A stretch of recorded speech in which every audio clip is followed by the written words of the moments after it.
आज का टॉपिक डाल दो सभी के सभी, कन्वर्जन ऑफ सॉलिड। आज का टॉपिक है, नया टॉपिक एकदम, लेकिन पुराने फॉर्मूले ही जरूरत पड़ेंगे उसमें। हाँ जी बोलिए भाई साहब। 47 क्या है क्वेश्चन बता। कन्वर्जन ऑफ सॉलिड बता क्या कह रहा है, क्या है बता, क्या दिया उसमें। अरे पढ़ के बताना भाई।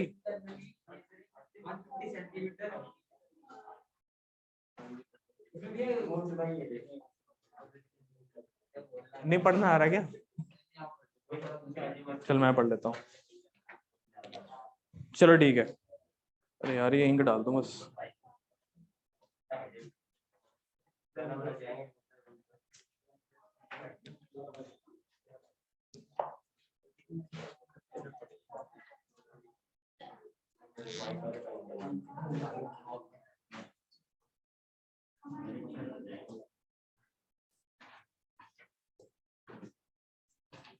Conversion of solids. Conversion of solid में देखो होता क्या है।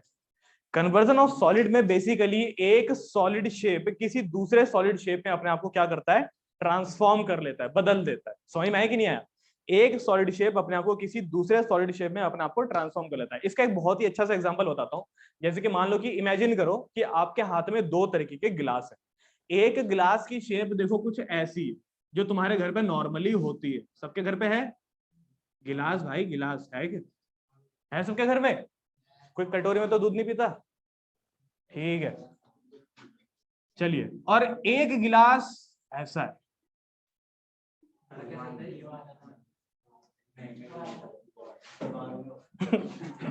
ऐसे पकड़ते इसको।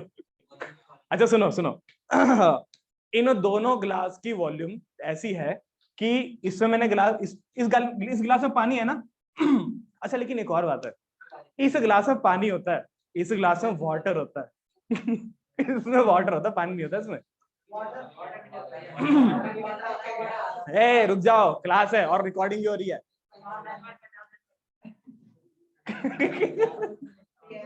अरे बस बस, इस गिलास में पानी है, इस गिलास में पानी है। हमने क्या करा कि नहीं यार मजा नहीं आ रहा इस गिलास में, हमने इस गिलास का सारा पानी उड़ेल दिया इस दूसरे वाले गिलास में। और हुआ पता है क्या, ये भी देखो ऐसे भरता है, ऐसे करते करते यहां तक ये पूरा भर गया।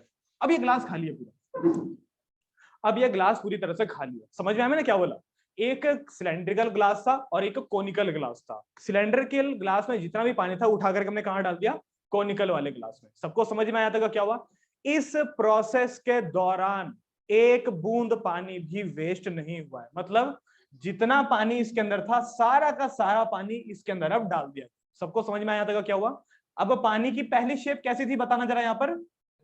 सिलेंडर का पानी जिस फॉर्म में, मतलब जिस कंटेनर में रखा जाता है ना, पानी उसी का शेप ले लेता है कि नहीं? पानी की बहुत अच्छी खासियत है कि पानी को जिस शेप में रखा जाता है पानी उसी की शेप ले लेता है। तो पहले पानी को रखा गया था सिलेंड्रिकल बर्तन में, इसने कैसा शेप ले लिया, सिलेंडर का। अब पानी को हमने डाल दिया किसमें, कोन में। अब पानी ने कैसा शेप ले लिया, कोन का। सबको क्लियर है यहां तक का? जितना पानी यहां भरा हुआ था एग्जैक्टली उतना ही पानी यहां पर भी भरा हुआ है। क्या सबको यहां तक की बात समझ में आई? तो यानी कि यार यहाँ पर पानी के वॉल्यूम में तो कोई कॉम्प्रोमाइज नहीं हुआ, पहले जितना पानी था अभी भी उतना ही पानी। बताना फिर यहाँ पर चेंज क्या हुआ है? यहाँ पर चेंज हुई है शेप। और फिर ये बताओ कि यहाँ पर चेंज क्या नहीं हुआ है, वॉल्यूम। पानी के वॉल्यूम में कोई चेंज नहीं आया, जबकि एक चीज है जहां पर चेंज आया वो है पानी के शेप में। यहां तक क्लियर है? पहले पानी की शेप थी सिलेंडर की जैसी, अब पानी की शेप हो गई कोन के जैसी। यहां तक क्लियर है? इस पूरे के पूरे प्रोसेस के दौरान भाई साहब सिर्फ एक ही चीज चेंज हुई है, वो है शेप। और जो चीज चेंज नहीं हुई है वो है इसकी वॉल्यूम। सिलेंडर की वॉल्यूम बराबर में कोन की वॉल्यूम। यहां तक क्लियर है कि नहीं है? इसलिए इस टॉपिक का नाम क्या है बच्चों, कन्वर्जन ऑफ सॉलिड। एक सॉलिड अपने आप को कन्वर्ट करता है किसी तरह के दूसरे फॉर्म के सॉलिड में। समझ में आया कि नहीं आया? ये वैसे ही तुमने बचपन में सुना होगा ना कि कहते हैं प्रवचन वचन जो देने वाले जो गुरु होते हैं, और कभी कभी हमारे दादा परदादा, कि बेटा देखो शरीर तो नश्वर होती है, आत्मा जो है एक शरीर से दूसरे शरीर में जाती है, ये भी आत्मा थी, एक शरीर से देकर दूसरे शरीर में चली गई। समझ में आया कि नहीं आया? आत्मा यानी कि वॉल्यूम, समझ में आया कि नहीं आया? और शेप यानी कि शरीर। बात समझ में आएगी नहीं? देखा आध्यात्मिक चीज, बात सबको समझ में आई यहाँ तक की? पक्का क्लियर हुआ कि नहीं हुआ? यानी कि यहाँ पर बस वॉल्यूम सेम है और बाकी सबके सब शेप बदल दिया गया है। सबको यहाँ तक समझ में आ गया? इसका एक और एक्सट्रीम एग्जांपल मैं देखो ऐसे दे सकता हूँ, जैसे कि हमारे पास ना छोटी छोटी कई सारी ग्लासेस दिखाई दे रहा है सबको, छोटी छोटी कई सारी ऐसी ग्लासेस। हमने क्या करा, छोटी छोटी कई सारे ग्लासों के पानी को हमने डाल दिया इस बड़े से ग्लास में। सबको दिखाई दे रहा है?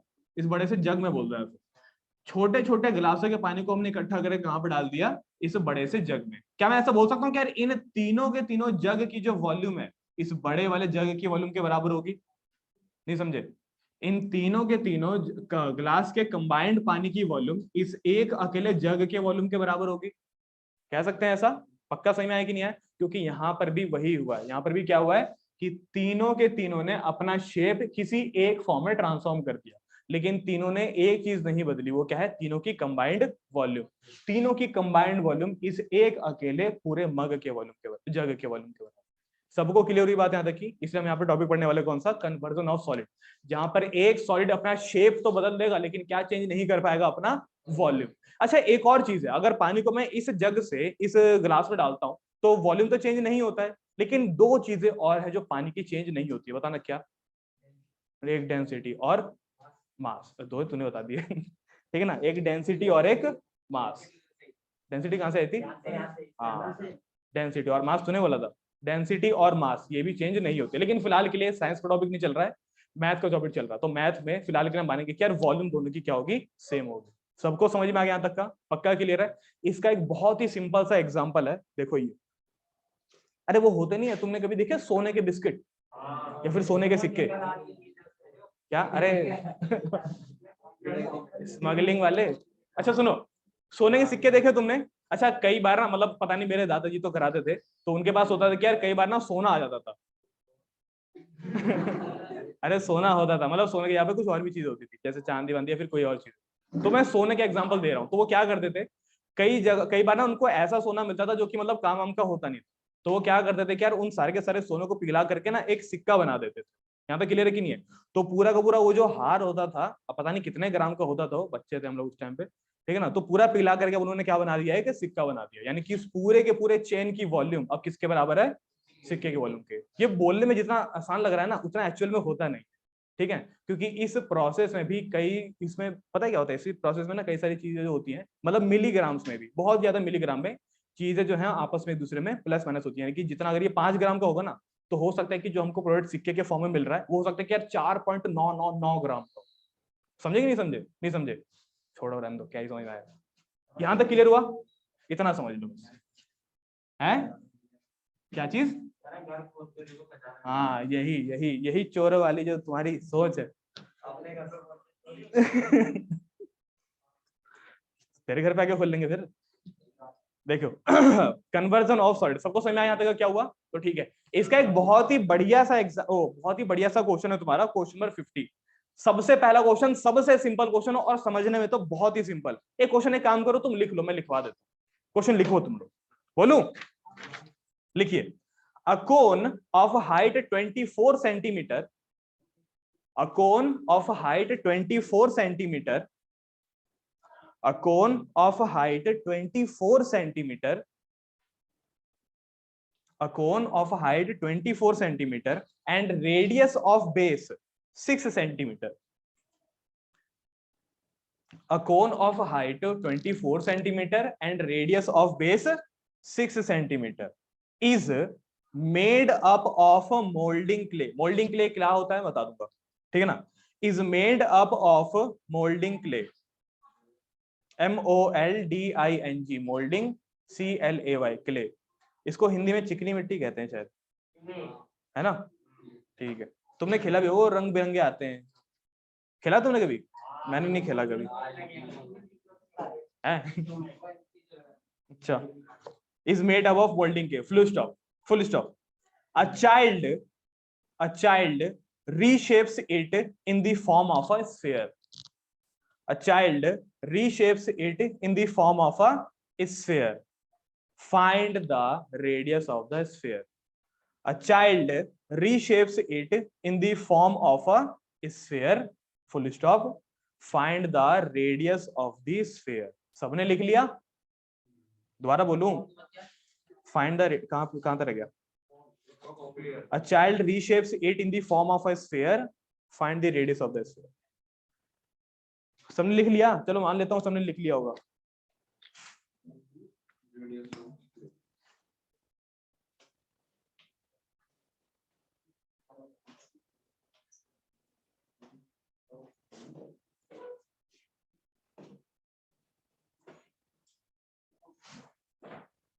देखो, एक सॉलिड किसी दूसरे में फॉर्म में ट्रांसफॉर्म हो गया है।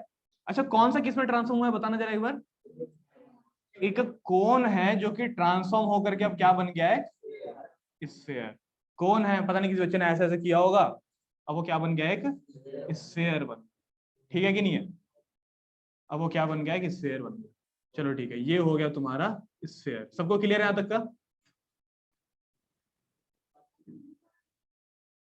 चलो बन गया। ठीक है। अच्छा, को ट्रांसफॉर्म हो गया स्फीयर में। ठीक है। अच्छा, क्या चेंज नहीं हुआ होगा बताना जरा एक बार। वॉल्यूम चेंज नहीं हुई होगी, यानी कि बोल सकते हैं यार कोन की वॉल्यूम जो है वो अभी भी एग्जैक्टली जो है स्फीयर के वॉल्यूम के बराबर है। समझ में आ गया तक क्या हुआ?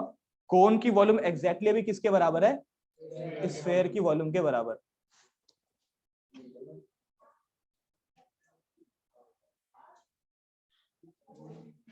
ठीक है। सबसे पहले यार एक काम करते हैं, गिवन लिख लेते हैं। जैसे कि यार कोन के बारे में क्या इंफॉर्मेशन दे रखी है और स्फीयर के बारे में क्या इंफॉर्मेशन दे रखी है। ठीक है। कोन, अच्छा बताना कोन की रेडियस क्या दी हुई है बच्चों? 6 centimetre. Radius of the base कह रहा है ना वो, तो रेडियस कितनी होगी उसकी? 6 सेंटीमीटर। बच्चों कोन की हाइट कितनी दे रखी है? 24 सेंटीमीटर। अब बात करते हैं स्फीयर की। बच्चों स्फीयर की वॉल्यूम कितनी दे रखी है? स्फीयर की वॉल्यूम, सॉरी स्फीयर की वॉल्यूम नहीं, स्फीयर का रेडियस कितना दिया हुआ है? नहीं दिया होगा। पता है क्यों? क्योंकि वही तो पूछ रहा है क्वेश्चन में। कह रहे यार आप रेडियस बताइए अगर कोन की वॉल्यूम ये है। तो सिंपल कंसेप्ट ये रहा। नाउ वॉल्यूम ऑफ कोन किसमें ट्रांसफॉर्म हो गया? अब तुम्हारे वॉल्यूम ऑफ स्फीयर में। बच्चों वॉल्यूम ऑफ कोन क्या होती है? एकदम सही, 1/3 पाई आर स्क्वायर एच। और स्फीयर की वॉल्यूम क्या होती है? 4/3 पाई आर क्यूब। क्या तुमने यहाँ पे देखा? मैंने रेडियस के यहाँ पर दो अलग अलग सिंबल इस्तेमाल करे, एक कैपिटल आर और एक स्मॉल आर, ताकि हमको दोनों के दोनों रेडियस के बीच का डिफरेंस पता लग पाए। सबको क्लियर हुआ यहाँ तक का? चलो ठीक है। अच्छा, 3 से 3 काट सकते हैं, पाई से पाई भी काट सकते हैं। अच्छा तो बचता क्या है बताओ जरा? बचता है यहाँ पर आर स्क्वायर एच, और यहाँ पर क्या बचा बताना जरा? 4 बच गया और आर का क्यूब बच गया। सबको क्लियर है यहाँ तक का? ठीक है। सबकी वैल्यू पुट कर दो, जैसे कि यार यहाँ पर आर स्क्वायर के आप लोग पुट कर दो 6 × 6, और एच के बदले क्या पुट कर दो? 24 बराबर में कितना रह गया? 4r cube. 4 को नीचे ले जाऊं तो 6 इंटू में 6 इंटू में 24, और अपॉन में कितना आ गया? 4। किसके बराबर? आर के क्यूब के बराबर। क्या सबको क्लियर है? ठीक है। तो बच्चों 4 से 24 कितनी बारी में? 6 बारी में। ठीक है। अच्छा अब एक बात बड़े ध्यान से समझिएगा। अरे इधर देखो 6 इंटू 6 किसके बराबर? आर के क्यूब के बराबर। बच्चों एक बात ध्यान रखिएगा कि यार जब भी स्क्वायर रूट हटता है ना, तो स्क्वायर हटता तो क्या लगता है? स्क्वायर रूट लगता है। और जब भी क्यूब हटता तो क्या लगता है? क्यूब रूट लगता है। तो यहां से अगर क्यूब हटेगा तो क्या लगेगा? क्यूब रूट लगेगा। और क्यूब रूट से बाहर कौन आता है पता है आपको? क्यूब रूट से बाहर दो तरह के लोग आते हैं। एक आता है वो जो या तो परफेक्ट क्यूब होता है, एक आता है वो जो कि 3 जनों का पेयर बना करके बैठा होता है। समझ में आया कि नहीं आया? तो जिसका 3 जनों का पेयर बन गया, सिमिलर पेयर, 3 जनों के एक ही जैसे पेयर बन गए, तो वो अपने आप बाहर आ जाएगा क्यूब रूट से। और जो या तो परफेक्ट स्क्वायर होता है वो बाहर आ जाएगा। इस वक्त कैसे कौन बाहर आ सकता है बताना जरा? 6। इसके 3 जनों का पेयर बन गए ना, तो कौन बाहर आ गया? 6 बाहर आ गया। और ये हमारी मिल गई रेडियस। बच्चों समझ में आई बात की नहीं आई यहाँ तक की? तो यार इन तरह के कन्वर्जन ऑफ सॉलिड में ना यही होता है कि यार एक सॉलिड किसी दूसरे फॉर्म में ट्रांसफॉर्म हो जाता है, और जो बचती है उसकी रेडियस या फिर उसकी हाइट वही हमसे डिमांड करता है कि यार देखो इस प्रोसेस में ना हमको पता तो है वॉल्यूम जो शेप जो है इसमें ट्रांसफॉर्म हुआ है, लेकिन हमसे ना रेडियस नहीं मिल रही, हमें हाइट नहीं मिल रहा, तो आप हाइट फाइंड करके दे दो, रेडियस फाइंड करके दे दो, या फिर ऐसी कोई चीज है। क्या आपको ये पूरा क्वेश्चन क्लियर है? एक काम करिए, इस क्वेश्चन को अपने आप भी ट्राई कर सकते हो। ऐसा ही एक क्वेश्चन है, अपना भी ट्राई कर सकते हो, और ये बहुत बढ़िया क्वेश्चन है यार। क्वेश्चन है तुम्हारा 52, ट्राई करिए। क्वेश्चन नंबर 52 ट्राई करिए एक बार। क्वेश्चन नंबर 52 ट्राई करिए।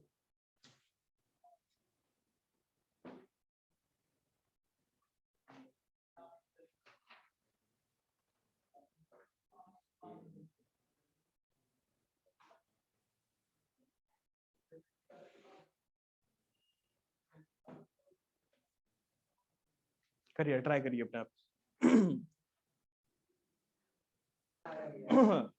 वायर की थिकनेस जो होगी वो क्या, अच्छा हाँ वायर की थिकनेस तो पूछ रहा है ना हमसे। कह रहा है क्वेश्चन नंबर 52 है, क्वेश्चन है क्या, the diameter of a copper sphere is 6 centimetre, the sphere is melted and drawn into a long wire of uniform cross section, if the length of the wire is 36 centimetre, find the radius. बच्चों एक और बात बताऊं, जो wire है ना वो बहुत ही पतला सिलेंडर होगा। अच्छा जो वायर की जो थिकनेस होगी ना, वायर की जो थिकनेस होगी वो होगा उसका डायामीटर, होगा कि नहीं होगा बताओ। और वायर की लंबाई बताना क्या होगी, वायर की जो लंबाई होगी वो क्या होगी, वो होगी वायर को सिलेंडर की हाइट। नहीं समझे बात को, वायर की लंबाई ट्रीट करी जाएगी एज अ सिलेंडर की हाइट, और वायर की थिकनेस ट्रीट करी जाएगी एज अ सिलेंडर का डायमीटर। क्या ये क्वेश्चन कर पाओगे तुम लोग, पक्का हो गया। चलो ठीक है, आसान है वैसे यार ये वाले ना, सारे क्वेश्चन आसान, ये टॉपिक बहुत आसान है। ये वाला मिटा दूं, पक्का।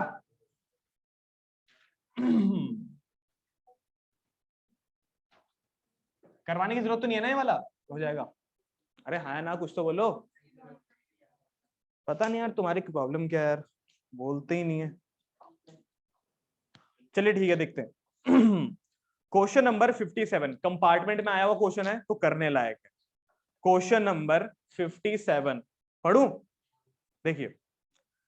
3 solid metallic spheres, 3 solid metallic spheres of radii 3 centimeter, 4 centimeter and 5 centimeter respectively are melted to form a single solid sphere। कह रहे यार इन तीनों को पिघलाया गया और तीनों को पिघला करके एक सिंगल सॉलिड स्फीयर बना दिया गया, यानी कि तीनों छोटे छोटे को पिघला दिया गया और एक बड़ा सा स्फीयर बना दिया गया। कह रहा बताइए कि उस बड़े वाले स्फीयर की डायमीटर क्या होगी। कर पाओगे ये वाला, बहुत सिंपल है, कर लोगे बताओ।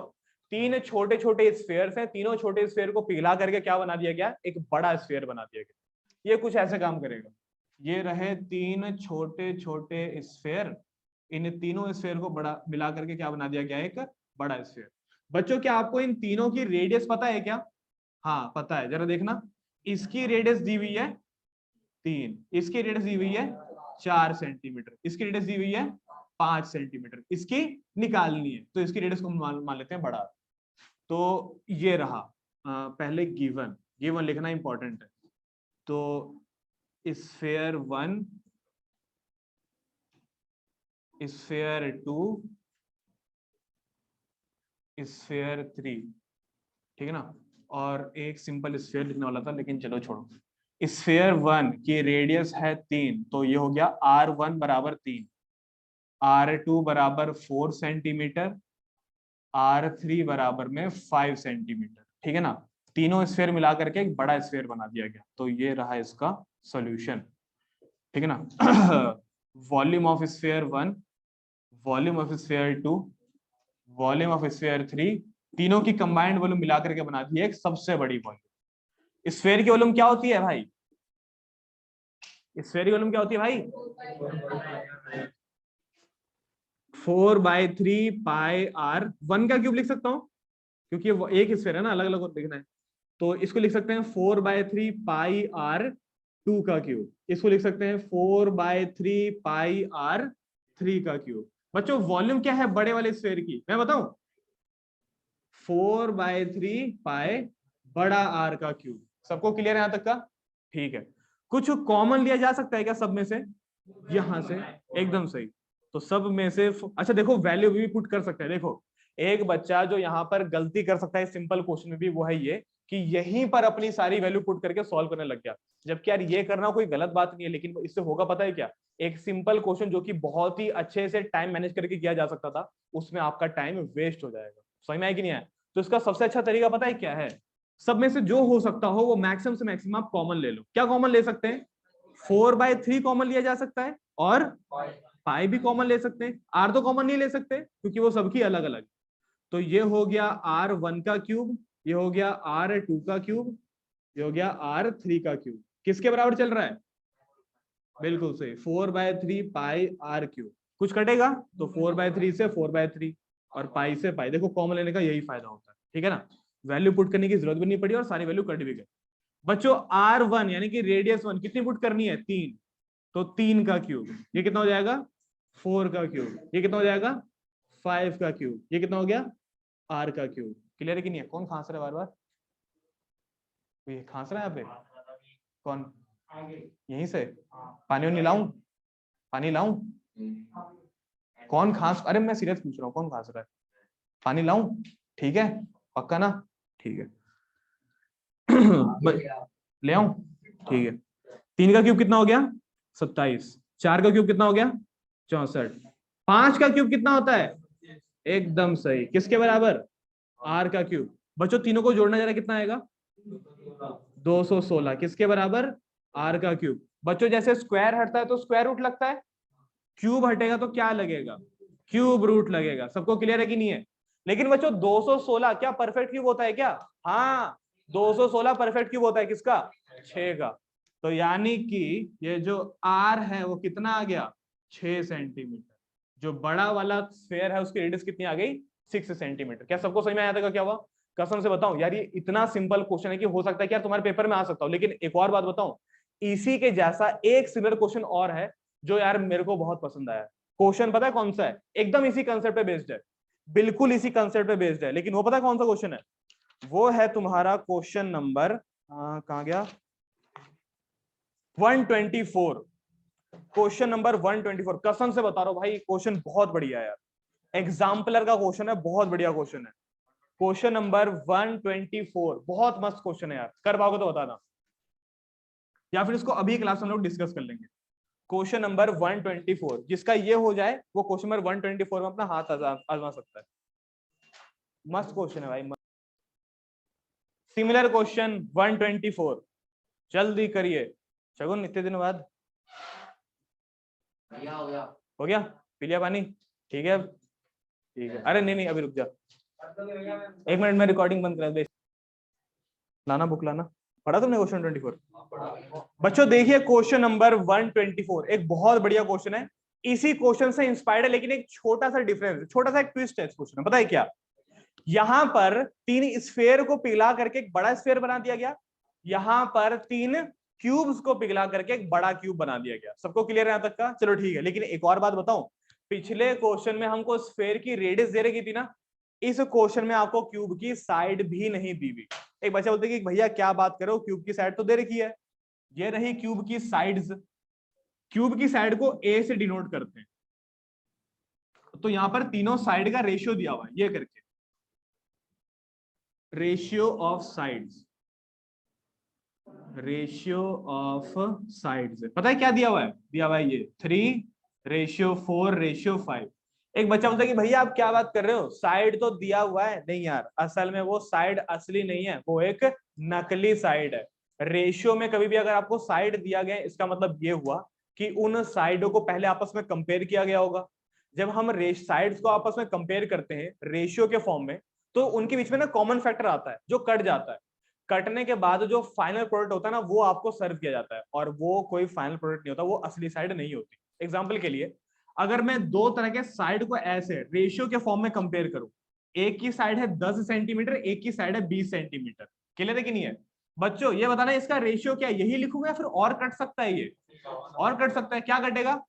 अबे 10 से 10 कटता है, 0 से 0 भैया। पता नहीं कहां ये घट गया 10 से 10। क्यों? क्योंकि 10 इसका क्या था बच्चों? कॉमन फैक्टर था। और इसका रेशियो कितना निकल गया? 1:2। और 1:2 को देख करके कोई नहीं बता सकता कि यार जो रेशियो कॉमन फैक्टर था जो कट गया था वो क्या था। समझ में आया कि नहीं आया? तो इसीलिए यही एक दिक्कत होती है रेशियो वाले क्वेश्चन में, कि यार ये जो चीज है ना, ये असली नहीं होती, ये नकली होती है। क्यों?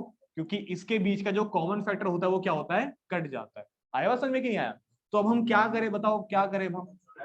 एक काम करिए, इनकी साइडों को आप लोग मान लीजिए ये A1 A2 A3। ये A1 A2 A3 क्या है बच्चों? साइड्स।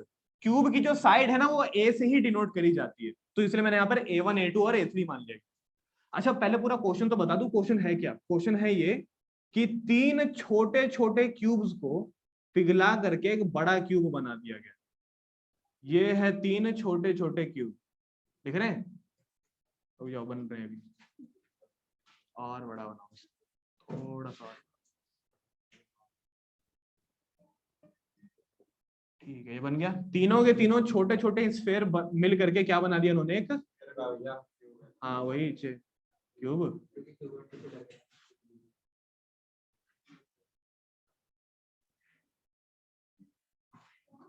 ठीक है, तीन छोटे छोटे क्यूब्स को पिघला करके क्या बना दिया गया बच्चों? एक बड़ा सा क्यूब। सबको क्लियर है यहां तक का? इसकी साइड, अच्छा वहां पे साइड नहीं लिखी हुई, वहां पे लिखा हुआ है एज। साइड नहीं लिखी, वहां पे क्या लिखा हुआ है? एज। क्या साइड और एज दोनों एक ही होते हैं? क्या अलग होते हैं? साइड या फिर एज दोनों का मतलब होता है किनारा। एज का मतलब होता है किनारा। बच्चों ये दीवार दिख रही है, दिख रहा है ये वाला, इसे ही कहते हैं एज। एज का मतलब क्या हो गया? किनारा। एज बराबर में साइड। समझ में आया कि नहीं आया? तो इसका, इसका और इसका, इन तीनों के एज का रेशियो दिया हुआ है। कितना दिया हुआ है बच्चों? 3, 4 और 5। लेकिन क्योंकि हमको पता है रेशियो निकला हुआ है, कॉमन फैक्टर कट गया होगा, इसलिए इसको हमने मान लिया 3x, 4x एंड 5x। क्या सबको क्लियर है यहां तक का? ठीक है बच्चों, इसकी वॉल्यूम वॉल्यूम नहीं दे रखी, इसके डायगोनल की वैल्यू दे रखी है। अच्छा, एक क्यूब की डायगोनल बताना क्या होती है? क्यूब की डायगोनल, एक क्यूब का डायगोनल होता है वो जो उसके दो अपोजिट कॉर्नर को जोड़ दे। बच्चों एक कॉर्नर हो गया ये वाला और दूसरा कॉर्नर हो गया ये वाला। आप ऐसा मान लो कि यार आप अपने घर के इस कॉर्नर से लेकर के उस कॉर्नर को आप जोड़ रहे हो। यहां तक क्लियर है कि नहीं है? नहीं समझे बात को? इस कॉर्नर से लेकर के उस कॉर्नर से जुड़ने वाली जो लाइन होगी ना, वो होगी उस क्यूब की डायगोनल। और उसका एक फॉर्मूला होता है, फॉर्मूला आप चाहो तो लिख सकते हो फ्यूचर पर्पस के लिए। ये रहा डायगोनल ऑफ क्यूब। क्यूब के डायगोनल का फॉर्मूला क्या होता है पता है? वो होता है ये √3a। Diagonal of a cube का फॉर्मूला होता है √3a। कभी अगर फ्यूचर में काम पड़े तो इसको लिख लेना, ठीक है ना? तो डायगोनल आपको दिया हुआ है,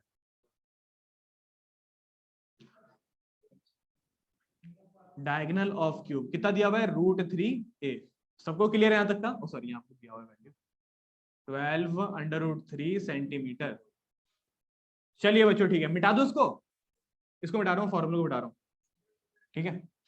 तो ठीक है, तो अब आपको बताना है क्या कि बताइए इन तीनों की ओरिजिनल साइड क्या है वो बताइए। तो देखो क्वेश्चन को ऐसे करना है, सबसे पहले यहां से स्टार्ट करेंगे, इस जगह से। सबसे पहले मैं इस बड़े वाले क्यूब की साइड पता करूंगा, और जैसे इसकी साइड पता लग जाएगी, volume plus volume plus volume इस बड़े वाले क्यूब की वॉल्यूम के हम लोग बराबर कर देंगे। समझ में आया कि नहीं आया? वही सेम टू सेम पुराना कंसेप्ट। लेकिन सबसे पहले हमको इसकी साइड पता लगानी पड़ेगी। साइड ऐसे पता लगेगी, क्यूब का डायगोनल होता है कितना? √3a। ये क्या लिखा हुआ है? 12√3। √3 से √3 काट दूं तो a कितना आ जाएगा? 12। 12 सेंटीमीटर हो गया इस बड़े वाले क्यूब की साइड। क्या सबको यहां तक क्लियर है? अब वही अपना पुराना कंसेप्ट इस्तेमाल करिए, वॉल्यूम 1, वॉल्यूम 2, वॉल्यूम 3, तीनों क्यूब की वॉल्यूम को जोड़ देंगे तो बनेगी एक बड़े क्यूब की वॉल्यूम। बड़े, अच्छा क्यूब की वॉल्यूम होती क्या, किसी को याद है? एकदम सही। तो इस केस में क्या होगा? इसके केस में क्या होगा? A1 का क्यूब होगा। इसके केस में क्या होगा? A2 का क्यूब होगा। इसके केस में क्या होगा? A3 का क्यूब होगा। और इसके केस में क्या होगा? इसके केस में A का क्यूब होगा। इसकी क्योंकि हमने साइड ही कितनी मान ली? A। A1 कितना दिया हुआ है बच्चों? 3x, यानी कि 3x का क्यूब। यह है 4x का क्यूब, 5x का क्यूब, और इसकी साइड हमको दे रखी है 12, यानी कि 12 का क्यूब।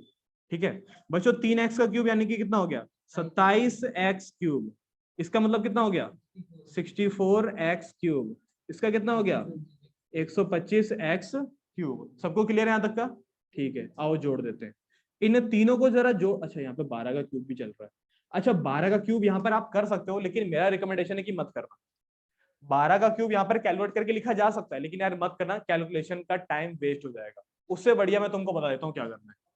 सबसे पहले तो इन तीनों को जोड़ दो, वही सम आएगा जो पिछले क्वेश्चन में आया था। कितना आया था? 216 एक्स क्यूब। इसको ऐसे ही रहने दो, 12 का क्यूब को ऐसे ही रहने दो। यह आ गया x का क्यूब किसके बराबर, 12 का क्यूब अपॉन में 216। बच्चों क्यूब हटेगा तो क्या लगेगा, क्यूब हटेगा तो क्या लगेगा, क्यूब रूट लगेगा।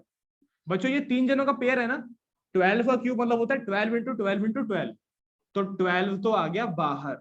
216 किसका क्यूब होता है, 6 का। कितनी बारी में कट गया, 2 बारी में। x कितना आ गया, 2। तो x की वैल्यू